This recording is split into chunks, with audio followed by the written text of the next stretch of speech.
Hello and welcome to another D&D Stories. I am your host, TheWriter. This is the show where we sit here and I regale you with all the popular tabletop role-playing game stories that I experienced all through school, all through college, and all through life. So sit back and enjoy as another epic tale continues. And we return once more to the campaign of the Ouroboros contract, one of the most dark and controversial campaigns I ever got into. If you saw the episode before this, you know exactly why.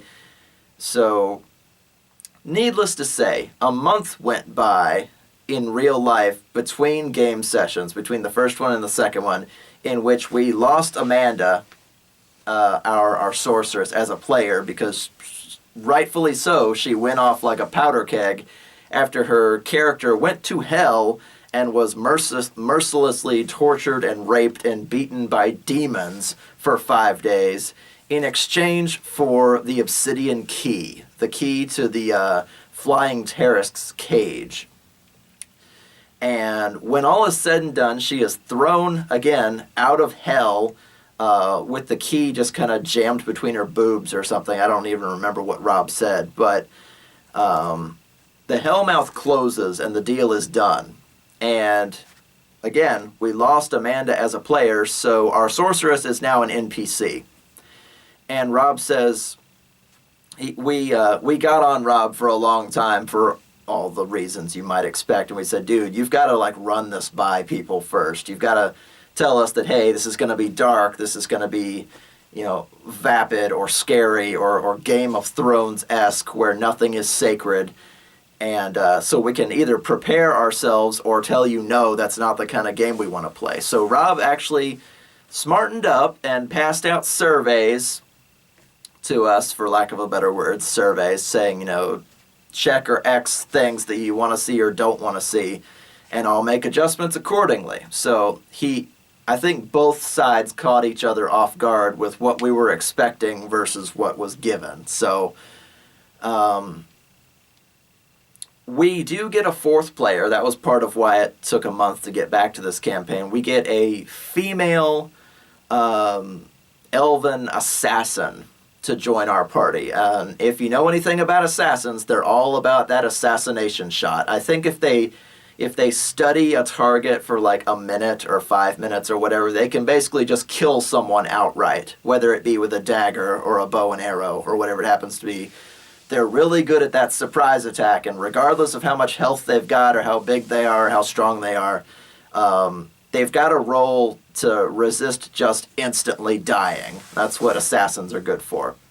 So she specialized in poison. She had the black leathers, all the stuff you might imagine, and had her hair tied up in a tight bun so it didn't come down over her eyes when she was shooting from 300 goddamn feet away or whatever it happened to be.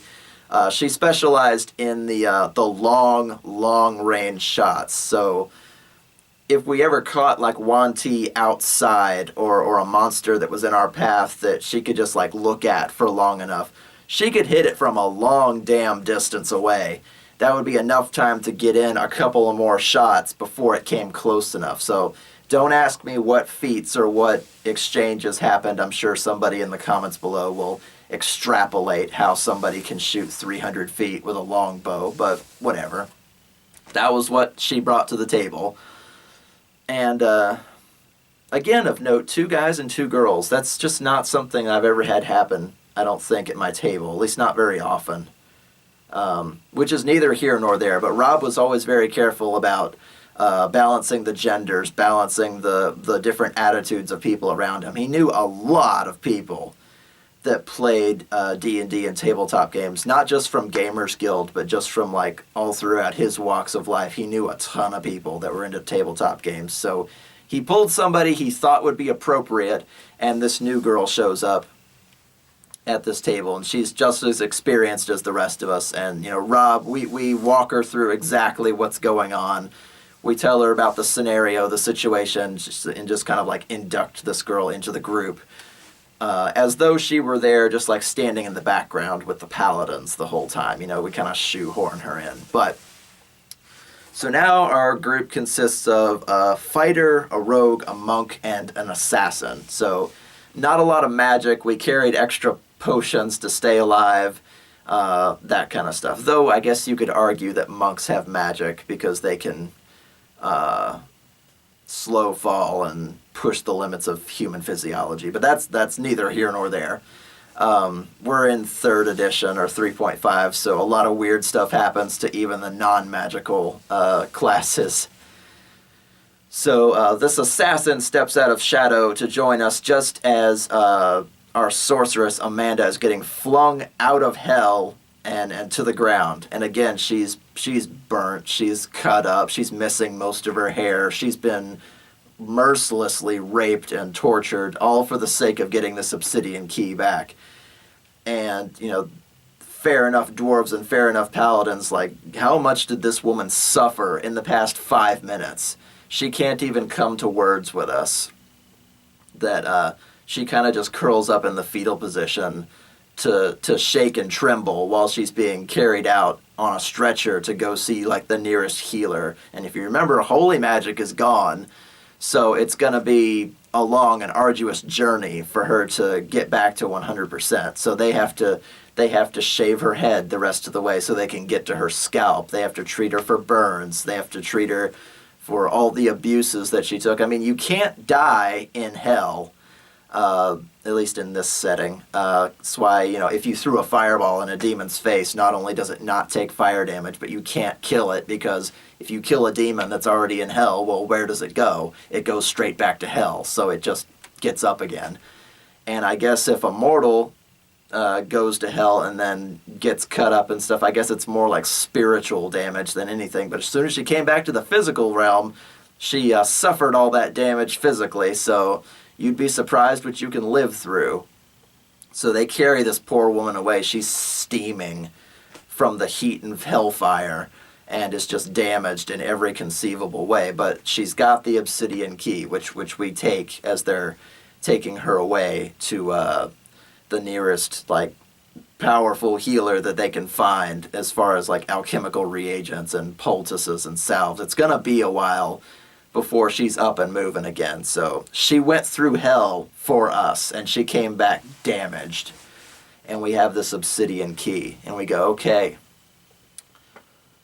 well, what do we do now? That's one component out of the 4 that we need, because we need the key, the lock, the body, and the soul to free the Tarisk and set it onto the Ouroboros as it comes. If it doesn't just break out of the earth in 5 minutes, we honestly don't know how much time we have left.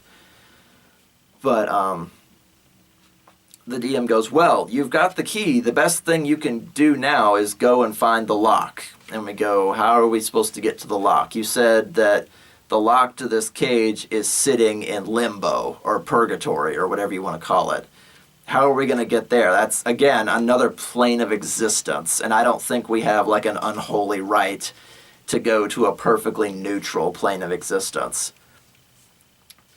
And we do, like, knowledge religion. We ask all the paladins. We ask all the dwarves. And we come across one guy who is dressed in red dragon armor. And he's a member of the Order of the Red Dragon. One of the guys that stayed at the fort near the volcano in Shadow of the Northern Plains. He's the sole survivor, it seems, of that fort before the Yuan-Ti took it over. And he says, I know how you can get to purgatory, or limbo. And he goes, you must go to a magical ley line and take your key there. And we go, how do you know that? And he goes, knowledge religion, shut up. And purgatory or limbo, again, is just like hell. It's completely open to philosophical interpretation.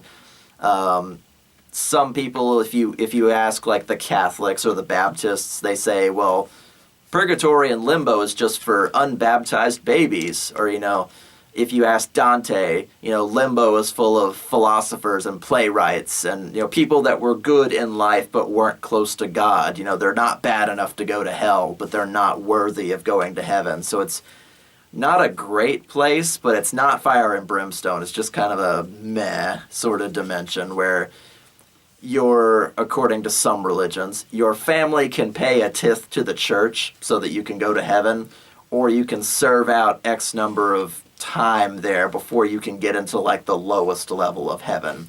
You kind of like serve your community service, and then you're allowed to ascend, though it can be a great, great amount of time.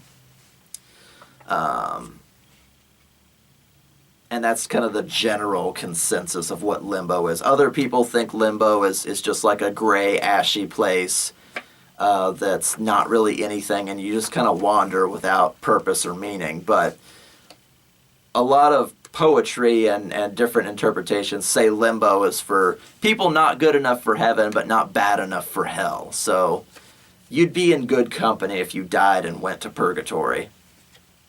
Because that would be, again, playwrights, philosophers, scientists, good-hearted atheists, et cetera, et cetera. People that just aren't bad enough to go to hell, but not good enough to go to heaven. It's like, how do we get there? We have to go to a magical ley line and take the key there. And we go, ley lines can be anywhere. Ley lines, as far as magic goes, are places where, like, the energy of the earth is in conjunction and crosses, and ley lines like cross onto themselves, and that cross spot is like a place of great power. And we go, do we find like a druid circle? Do we go to the biggest cathedral? Like, we can't go back to the Pelorian Cathedral. They knew we were there the first time. And the guy in the red dragon armor says, I have something that will be of great use to you. I grabbed as many books as I could from the library, the most valuable ones I could, as the fort was being besieged by the Yuan-Ti. My master sent me into our deepest libraries, and I grabbed everything I could and ran under his orders, or I would have stayed and fought and died. But he thought the knowledge was more valuable than my life on the battlefield. And one of the scrolls that I grabbed shows the magical ley lines, one for each religion, all across the kingdom. And I go, oh, that's the map that we recovered from the Yuan-Ti in Shadow of the Northern Plains. That must have gone to our fighter, and our fighter probably had friends there at the fort. Or it may have gone to Dylan the Paladin, actually. He did a lot of stuff as well. So, or no, Dylan, wrong campaign. Sorry, mixing up my campaigns. But one of the former heroes in one of the former campaigns, ended up taking that map we recovered from the Yuan-Ti that showed all the X's for all the holy sites back to that fort, and it ended up in their collection. So now we have a map that's covered with X's, all of which point to magical ley line nexus points. So the Druid Circle in the swamp, the fort by the volcano, the cathedral in the capital, etc., etc. There's like 16 or 17 of them, all of which are obviously fortified by the Yuan-Ti. Because, if you turned them back, you turned all 17 of them back over it might actually put Ouroboros back to sleep or seal him up or whatever, but we have absolutely no chance of that at this point because the Yuan-Ti are so numerous, they've overrun the kingdom. And, no amount of men or dwarves is going to make that happen, so we've got to keep going with our stealth mission. And we go, well, we're spoiled for choice here. Where do we go? The closest one is the fort by the volcano. But, it is a well-fortified, stone structure with tall stone walls and towers, and no doubt they've got archers on the walls and, big, thick gates with spikes on them and stuff. And he said, well, the second closest one is way out in the damn swamp, and it would take us weeks to get there, and we don't have weeks. So we look at this map and we go, the closest one is the fort by the volcano. And we go, damn it.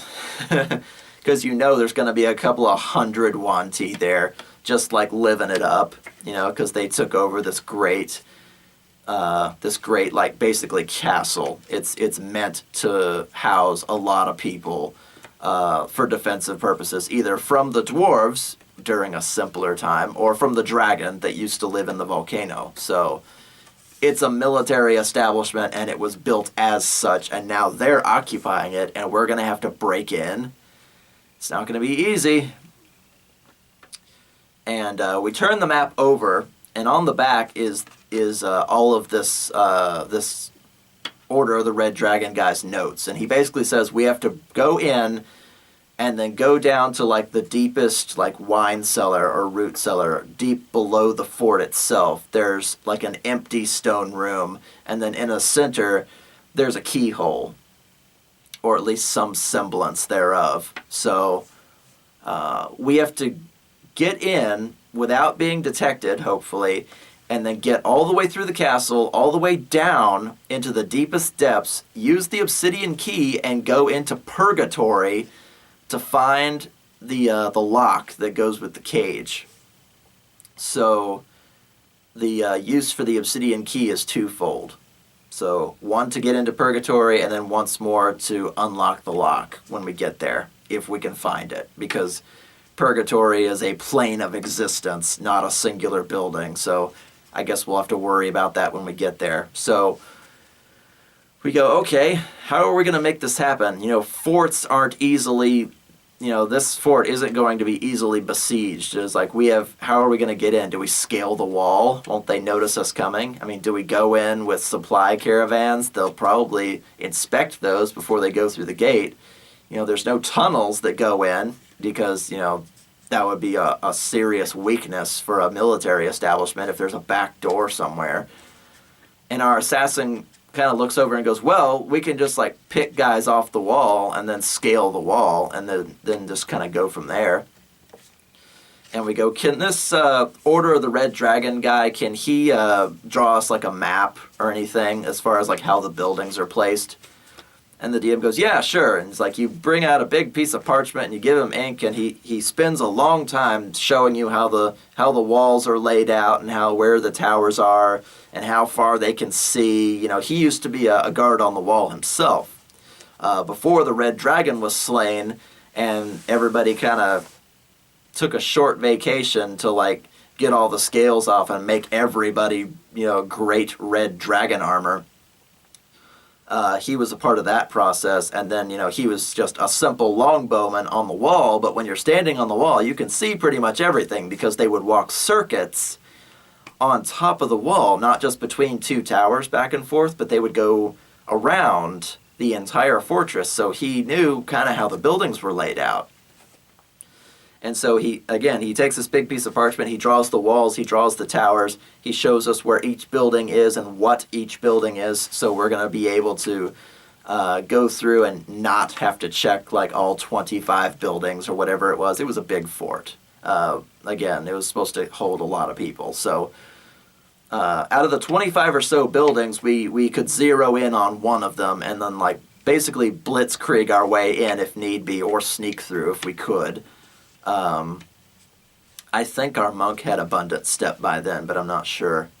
I think she did. But that would help. Slow fall would help. An assassin that can climb would help. You know, a rogue has points in climb. And if we had to, we would just, you know, tie a rope around the fighter's waist and haul him up the wall. And so the wall itself isn't going to be a problem. It's the guys inside. So we gather up our supplies, we get potions, we get dark cloaks to hide us in the dead of night, and we stock up on arrows and everything that we can, and we set out for this fort by the volcano. And just as Parlesia would have remembered it, the volcano is ever smoking but never actually erupting, so it gives us a good cover from like moonlight because there's smoke high in the sky. And we travel there over a number of days. Again, it's maybe 5 days to get there, like from the edge of the mountains across the landscape and then to the fort itself. The dwarves were very good about making tunnels so that we would go unnoticed. And we go, okay. And we come over the crest of the hill. We're laying on our bellies looking down at it. And sure enough, yeah, all of the the red and black or red and gold banners have been cut down and burned, and all the flags have been torn down and replaced with the Yuan-Ti flag, which is green with a gold serpent. So all the pennants are green with gold, and they've thrown like a giant, like 50-foot banner down one of the main building sides to show that the Yuan-Ti occupy this place and there's nothing you can do about it, rah, and stuff like that.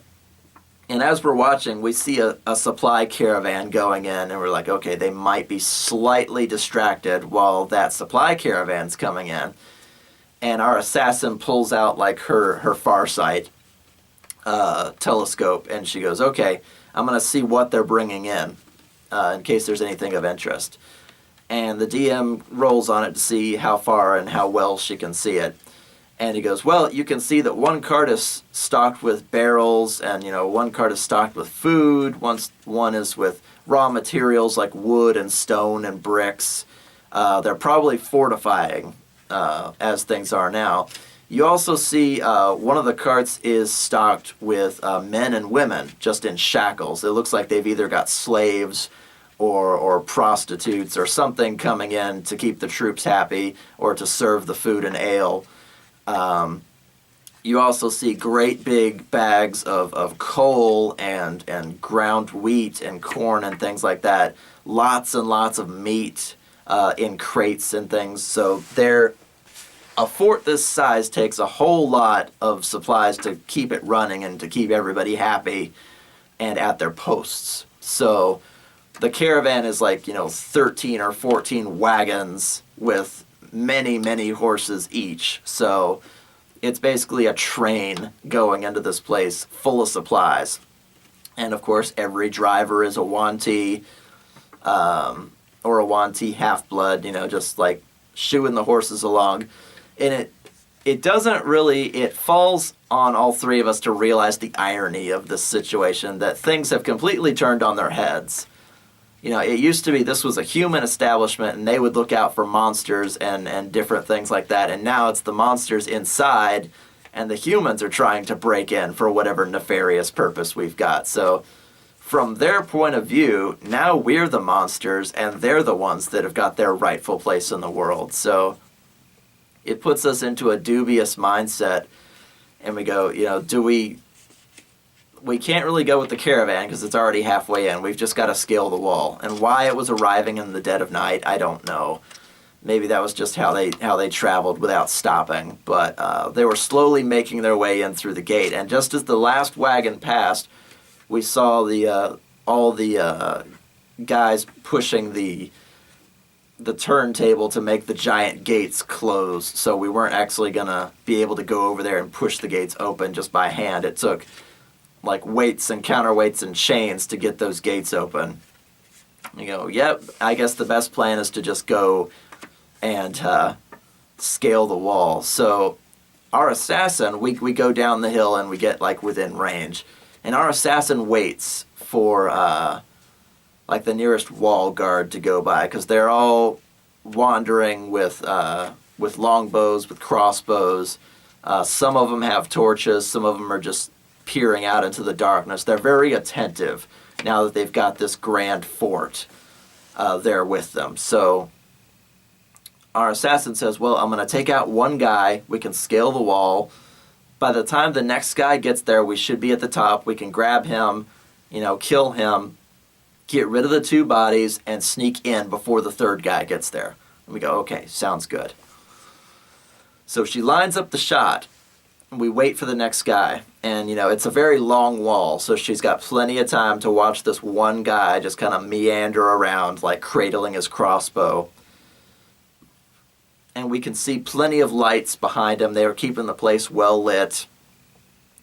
And so he's basically just like a silhouette against the buildings that are behind him. And finally enough time passes, our assassin like looses her arrow and rolls the dice. 20. DM rolls the save, completely fails it, and he's like, "Hua!" and he falls off the wall, completely silent. I was like, I hope he didn't land on anybody. That would kind of give us away. I go, okay, go up the wall, let's go. So we put on the the gloves with like spikes on them. I forget, they're like cat burglar gloves or something. And we scale the wall as fast as we can. Roll it. You're trying to get up there before the next guy comes. Roll it. And sure enough, we have to help our fighter get up the wall, but everybody else makes it pretty much of their own accord. So we lower a rope to him, and he can climb that with like sheer strength. And by the time our fighter gets up, he like crawls up on his belly. The next guy gets up there, or the next guard is coming out of the tower to our right, and I run as fast as I can. I basically have to grab him by the face so he doesn't scream, and just like jab him in the jugular like 4 times until he stops moving, and then like gently lower him to the ground. And it's like, well, if I leave him there, the next guard's gonna see. So I just like roll him off the wall. He just kind of thumps into the thicket. And I grab a spare cloth and I wipe the stone real quick so you don't see the splatters of blood everywhere. I was like, okay, that's 2 guards. Okay, we've got to get out of here by the time the third one shows up. It's like, okay, we can pick a tower and go down the stairs from there so we're not just leaping down onto the buildings. And we turn, and we're like, okay, left tower, right tower. And we go, okay, left tower, and our fighter leads the way. And we go into the next tower just through like a side door. And we wander inside, and this is immediately, we learn, is a mistake. Because as soon as we pile into the room, we are set upon by like a dozen Yuan-Ti just immediately. It's like they were either taking shifts doing the wall, or they were all just hanging out in the different towers, or just some strange turn of fate, how they were distributed throughout the fort. We ran into basically like a poker room or something, and as soon as they saw us, they all jumped to their feet and pulled their weapons and their alchemical bombs and stuff, and we're like, oh shit. And our DM goes, okay, so roll initiative. And so we fight, and it gets loud. It does. Like, we're kicking over tables, we're swinging swords, we're throwing knives. Alchemist fire is flying back and forth. Our assassins loosen arrows as fast as she can. But unfortunately, we make a lot of noise, fighting a dozen guys. So more guys come, and then more guys come, and then more guys come after that. Some of them come up the spiral stairs. Some of them, the guard that we were worried about, guard number 3, comes in behind us and whacks me over the head with a club. And it goes, in all eventuality, heroes, you are overtaken. So whether you're captured dead or alive is up to fate. And we go, it's up to fate. And he goes, yeah, you snuck in and you got caught. You went the wrong way. You could have just gone down the other side of the wall, but you chose to go into one of the towers, and there were a lot of Yuan-Ti there. So he basically flips a coin or rolls a d4 for each one of us to see if we just get outright killed or captured. And we did see them bringing in slaves, so they might try to just actually capture us alive, take all of our stuff, and then throw us in a dungeon or whatever it happens to be.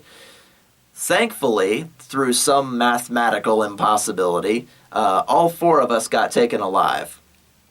So the 4 of us get thrown in manticles and taken to the dungeons. And the dungeons, again, solid stone iron bars. Not a lot we can do about it. We get stripped of our gear, we get stripped of our weapons, and thrown into the darkest hole they've got with like 1 torch sitting there. And he goes, who are you guys kidding? There are 300 Yuan-Ti, or there were after we killed a bunch, but there were 300 Yuan-Ti occupying this fort. Who the hell were you 4 assholes kidding? And they laugh and they bang on the bars for a while, and we'll see what the captain wants to do with you. And they bring this guy like an hour later. They bring this guy to come have a look at us, and he's a Yuan-Ti abomination. Basically a snake guy. He's a snake from like the waist down, and he's got the big cobra hood and the long snout and the forked tongue and the beady little yellow eyes. He's got the fancy, it's almost like mithril, but it's like reddish. Like, it's almost like they went through the Order of the Red Dragon stuff and, after they were all dead, started wearing that armor for themselves. But obviously he was too big for it, so he got a bunch of pieces and put them together on himself so that he could show his status. And he's got the giant glaive on his back, and he's got all the jewelry, the amulet of captaincy and all that stuff. And he stops in front of our cell with his 2 guards and kind of folds his arms and looks us over, and he looks us over and says, no random group of idiots would try to run into this fort for no reason. Why are you here? And of course nobody tells him anything. And he goes, you can tell me, or you can tell my interrogators. And, he gives us time to, confer amongst ourselves. He goes, well, there are only 4 of you. We are 300 strong. You weren't trying to take the fort. I'm not stupid. You can tell me, or I can leave you to my minions to do with you what they will until you tell us. And of course, we're not going to tell them that we've got a key to purgatory and that we're trying to stop the Ouroboros. So, for all they know, they've got the obsidian key, but they don't know what it's for. So they probably just threw it in a chest somewhere.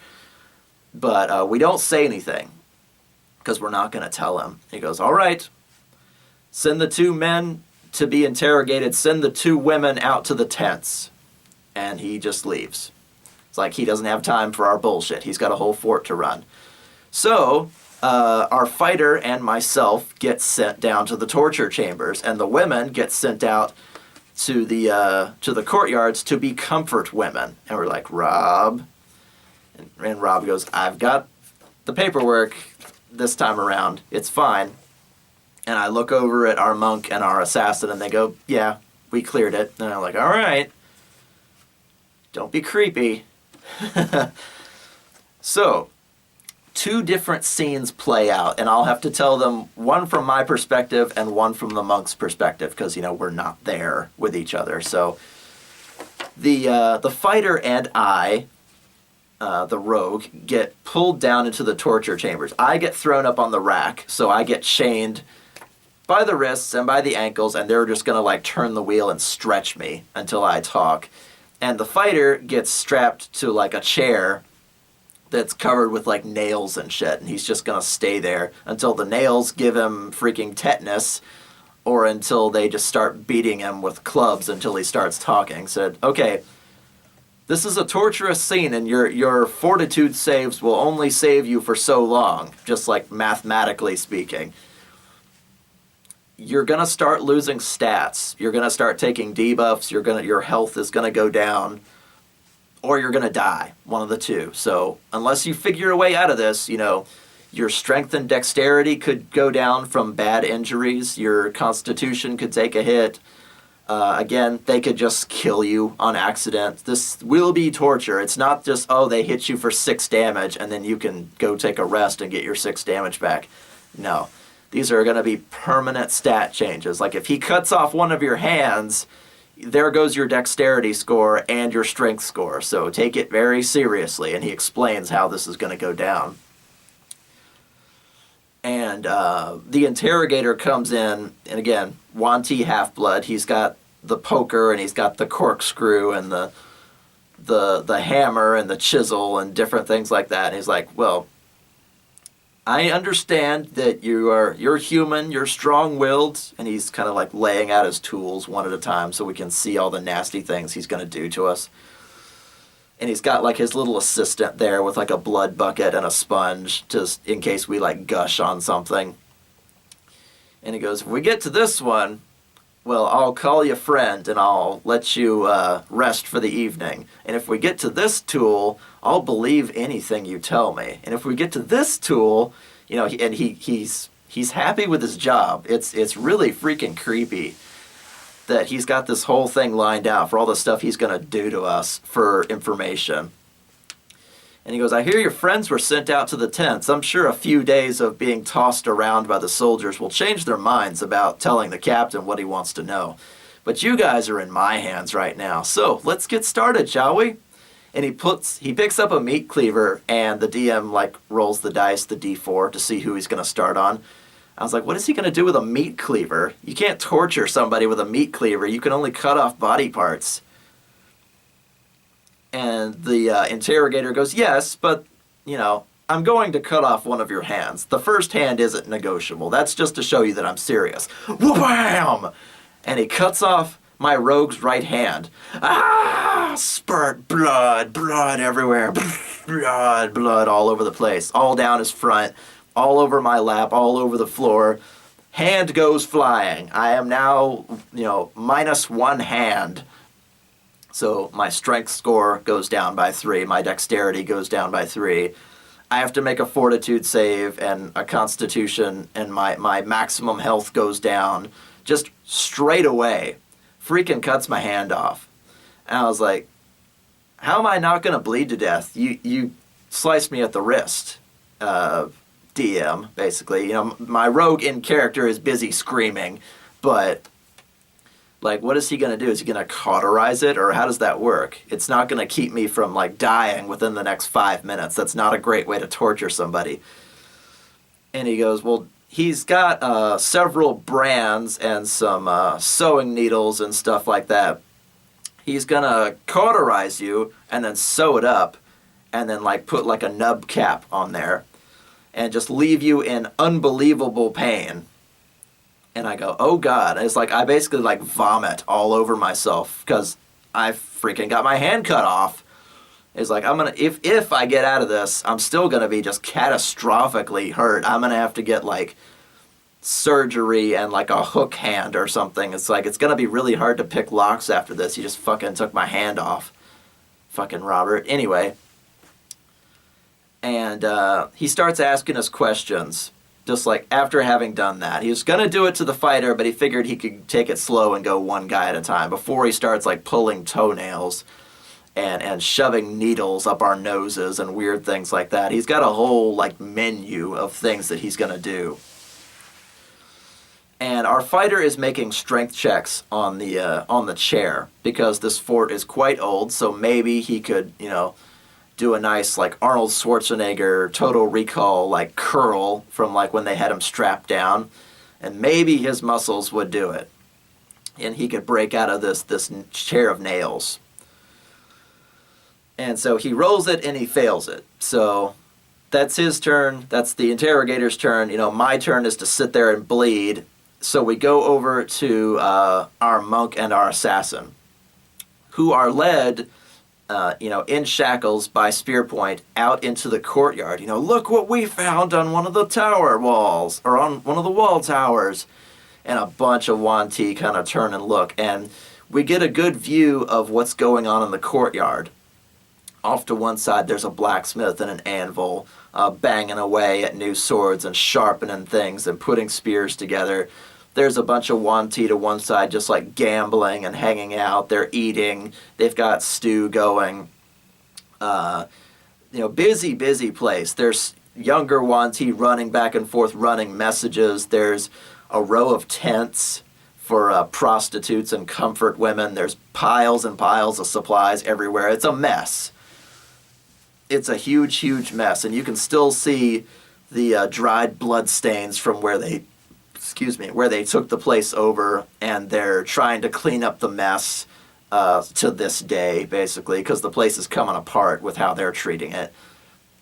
There's guys fixing holes in the far walls. There's there's Yuan-Ti scrubbing surfaces that are run across a whole bunch, and then there's snake people just everywhere. It's a snake pit. I don't know what else to tell you, but they're basically in leisure time right now when they're not up on the wall or they're not defending the fort. They're basically just holding this place.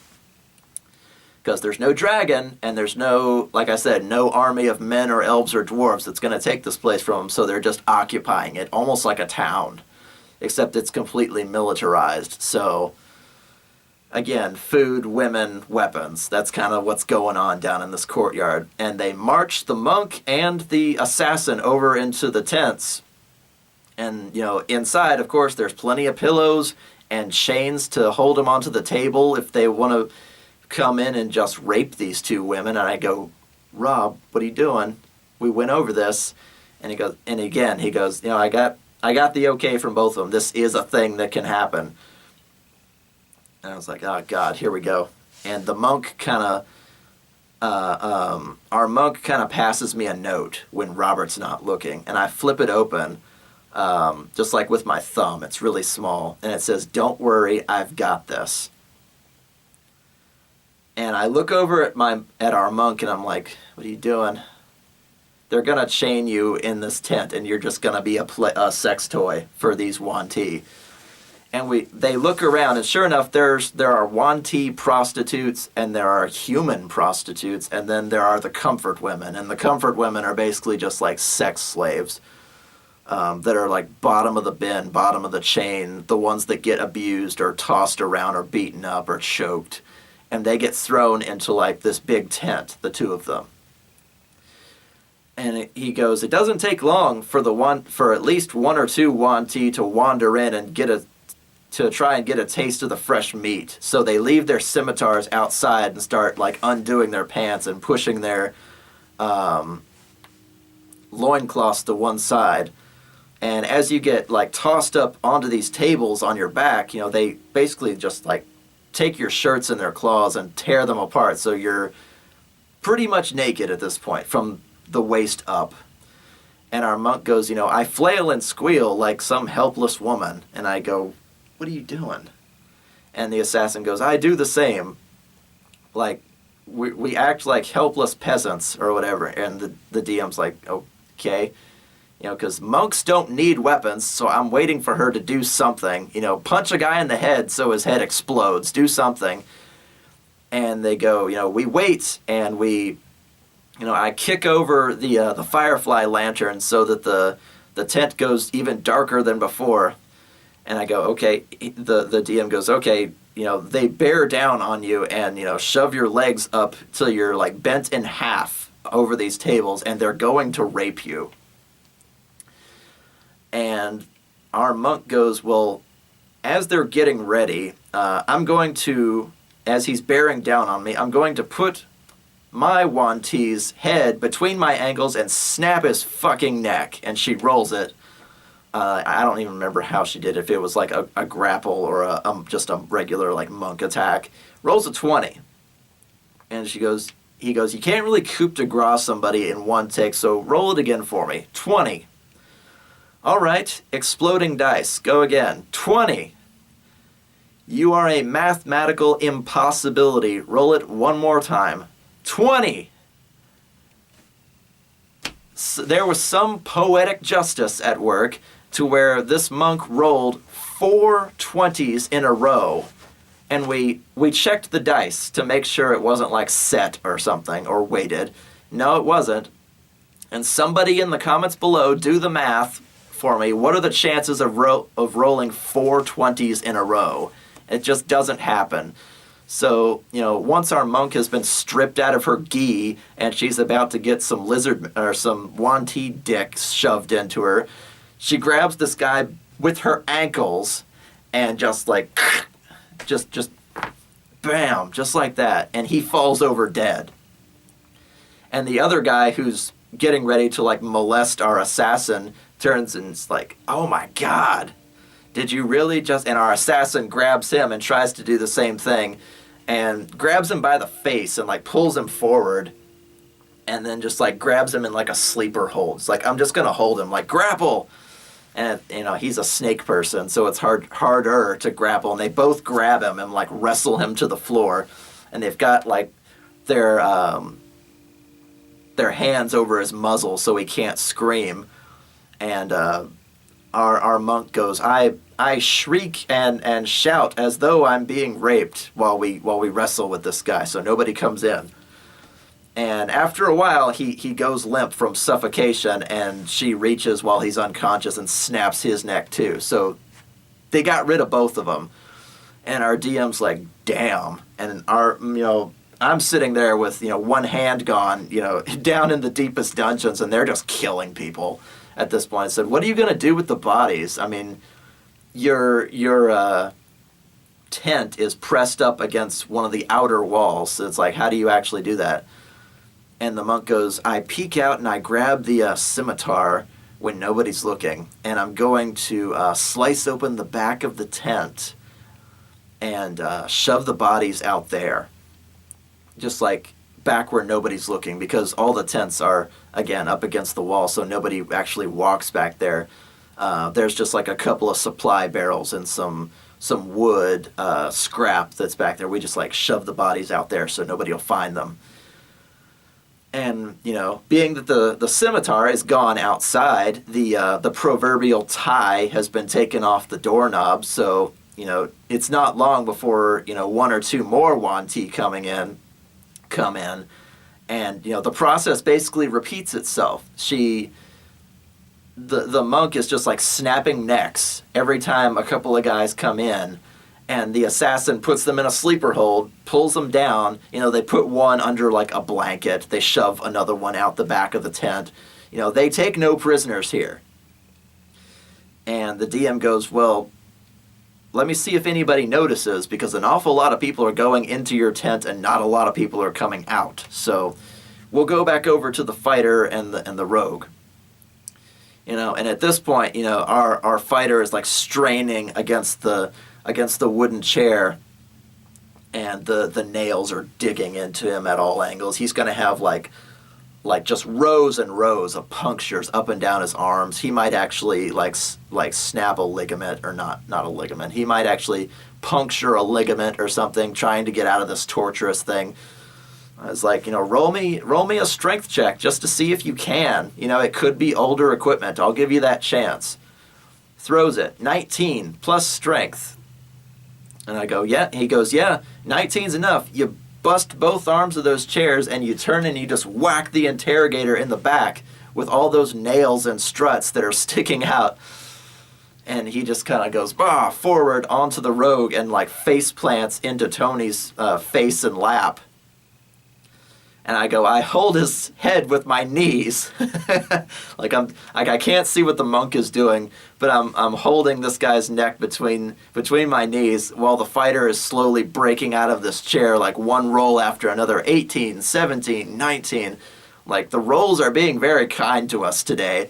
So he busts out of this chair. He belts the assistant with the blood sponge over the head before he can get away. He turns around, he grabs a 2x4, whacks the interrogator over the head, pulls him off of me, whacks him again, just keeps beating him until he stops moving. And the fighter is loose. So it's like, okay, we don't know where they took our... And he's untying me at this point. He's like, we don't know where they took our stuff, but we've got to go find the women before they get just like gang raped like Amanda was. It's like we've got to at least secure the party so we can continue forward. I don't know where all of our stuff went, but we can find that later. They've probably got like a storage room somewhere. And we start like going through hallways. Again, we're just like down to our butt flaps right now. We've got none of our magic gear, none of our potions, none of our anything. We've got to sneak through this entire fortress. I let the fighter lead the way because, again, I'm down one hand and have no dagger to do any backstabbing with. And we find our way to an exterior door, and again, we see the courtyard with just dozens of Yuan-Ti milling about, and there's really no place to hide. And we, again, blacksmith, gambling area, eating, squires running back and forth with messages. There's guys up on the wall, guys in the towers. And across the way, tucked back into the far corner are the prostitute and comfort women tents. And there's guys off to one side with like wooden mannequins, like waiting their turn. There people there with wooden mannequins like throwing knives and keeping track of points on a ledger somewhere, playing like darts basically while they wait to get laid. And I go, there's no way we can get across all that without being seen. And we go, we've got to find the storage room or the storage area. And I go, do I remember anything about how this place is laid out? Like the knight or the guy that was part of the Order of the Red Dragon drew us a map, and I brought the map with us, but they took it. You know, can I recall it from memory? And he goes, yeah, sure, roll me like I don't know, a will save. I don't know what you would call that if you were trying to recall detailed information from something you've seen before. And I roll it 15 or 16, so I know which side of the fort it's on, and we can kind of duck between buildings to get there and get our stuff back at the very least. So while we're doing that, we're ducking into, like, you know, waste bins and under porches and past, like, little alleyways between buildings where there's nobody running around, you know, staying under windowsills and things like that. You know, I'm a stealth character, but the fighter is not. So we get his shoes off, and we kind of like pad through the darkness, and we go back to the monk and the assassin, who again have basically just made a murder factory out of this tent that they were supposed to be like comfort women in. Every time somebody comes in, you know, they wait until the last second and either snap his neck or put him in a sleeper hold. Until like one of them comes along and wants it doggy style, so they can't like reach up. And I go, okay, how are you gonna solve this, monk? And she goes, well, and she kind of draws a blank. Like, can she like wheelbarrow up and like grab him by the neck and throw him? Well, he might fall out of the tent. It's like, I guess I have to take this one. I don't know. We kind of look at each other uncomfortably. Like, when she's on her back, she can just grab a guy with her ankles.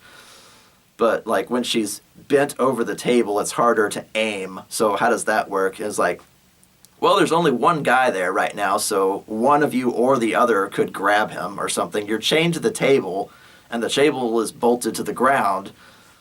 But, you know, what else have you got? And the assassin goes, I've still got the scimitar. Whoa! I knob his dick off. And, of course, this causes him to scream and sends everybody running. And they're like, oh, shit, I shouldn't have done that. And, of course, fighter and rogue are running around through the darkness between the buildings. And we see every Yuan-Ti within, 100 feet turn their heads at this massive blood-curdling scream and start running towards the tents. And we're like, oh, the monk or the assassin did something. Okay, now's our chance. We run for the storage room, or the storage building, and we slip inside. We have to run out into the open, like 40 feet, but everybody's head is turned. So we run, and sure enough, there's crates and boxes and barrels, and there's a table of stuff, and there's one guy there sorting things. So our fighter basically shoulder checks into him and just like punches him in the face until he's done. He was not a fighter. He was not well armed or anything. So we knock him out, and we take his like scimitars, and we find all of our stuff not yet sorted from one of the tables. So we're like throwing our stuff on as fast as we can, and I think it takes like at least 5 or 10 minutes to put on armor if you're a fighter, if you've got like chain or plate, and it takes somebody helping you. So we're doing this as fast as we can, and it's going to be really shoddy. But the monk and the assassin are cornered in their little tent, and they've already stabbed the new Yuan-Ti that came in to have his way with them. And the crowd kind of boils into this tent. And everybody freezes because there's like a body under the pillows, and there's like 6 or 8 bodies out behind the tents. And this guy's bleeding from the dick, and he's been stabbed and slashed, and he's laying splayed out on the ground. And all the new arrivals pull their weapons. He goes, "These are a little too wild to be comfort women. You're coming with us. Throw down your weapons." And again, there's, every Yuan-Ti within 100 feet. And they go, and the monk and the assassin go, well, that's where they took the fighter and the rogue. We should probably just go with them. We can figure something out. So as we're coming out of the storage area, armed to the teeth again, we see the monk and the assassin, with their hands behind their heads being escorted back the way we came. And we're like, shit, the jig is up. They're going to notice that we're not there, and that the interrogator's dead, and they're going to start looking for us. So, it has gone from bad to worse, and we have not even found the right building yet. So, And through a contrived number of like stairs and like ducking out of the way and pulling our cloaks, our hoods up, we follow them all the way back to the dungeon area, and they pair off so that there are like 8 of them and escorting, and all the rest just kind of dissipate now that things are more under control. And we follow them down into the darkness where they're going to lock them up with iron bars and stone floors, just as we had. And we go, well, we can wait until they lock the doors, and then, or wait until they go in and lock the doors behind them, and then just jump them. So that was a brief fight because they weren't expecting us to come boiling out of the darkness. The fighter, again, runs and like shoulder checks one of them down the stairs, and he runs into the next guy, and he runs into the next guy, and the monk and the assassin dodge out of the way, and they go tumbling down all these spiraling stairs all the way down, and our DM's like, I'm not even going to roll damage. Those stairs are sharp, those stairs are stone. By the time they get to the bottom, they've been at least knocked out. It's like we go down there and we stab them a bunch to make sure they're dead. So this pile of Yuan-Ti is at the bottom of these stairs, and our monk and our assassin are standing there buck naked, covered with blood, and smudged with with sweat and grime and crap. And the fighter and I look at each other, and we look at them, and both women simultaneously go, no. And we go, we got your stuff here. And we kind of fold our arms and wait for them to get back into all their stuff. We adjust our fighter's armor so it's back the way it's supposed to be. It's like, okay, we're in. Now we have to go to the lowest level of the lowest dungeon.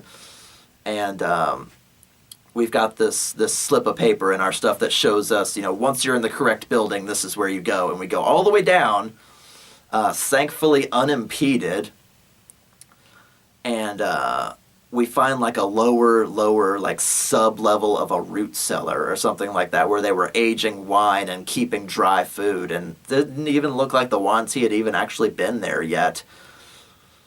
And we light a torch, and we close the door, and we set the torch in the sconce, and we look around, and we just start searching. We start searching the floor, searching for anything that might be a slit or a keyhole or anything like that.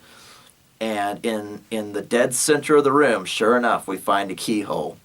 And we pull out the obsidian key, and we place it into the ground. And it takes like both hands because it's a wide head key. And we just grab it and turn it as hard as we can, like it's fighting us the whole way. Like, are you sure you want to do this, basically? And as soon as we get it turned all the way, the wall starts to dissipate and become like more like liquid, like a Stargate almost. And the DM, Rob looks at us and goes, "The way to purgatory has been opened." And he goes, "Are you ready?" And we look at each other. We make sure all of our clothes and stuff. And it's like, I'm missing a hand, but other than that, we seem to be doing rather well. And we go, we're about as ready as we can be. So we, step from the lower root cellar and into purgatory. And that was where we stopped for that particular session. So that is where I will halt for today, and I hope I'll see you on the next D&D stories. Keep gaming. Hey guys, T here. I hope you enjoyed this episode. Be sure to click that like button for me. If you'd like to keep up with announcements and upcoming content, check out the D&D Stories Facebook. Or, if you'd like to toss a few gold pieces into this humble bard's hat, check out my Patreon. Links in the description below. Say, would you like to come dungeon crawling with me? Check out my Let's Play of Legend of Grimrock right here. It's complete, so you can watch it from start to finish if you'd like to see me bumbling through a puzzle-heavy dungeon of awesome proportions. Keep gaming!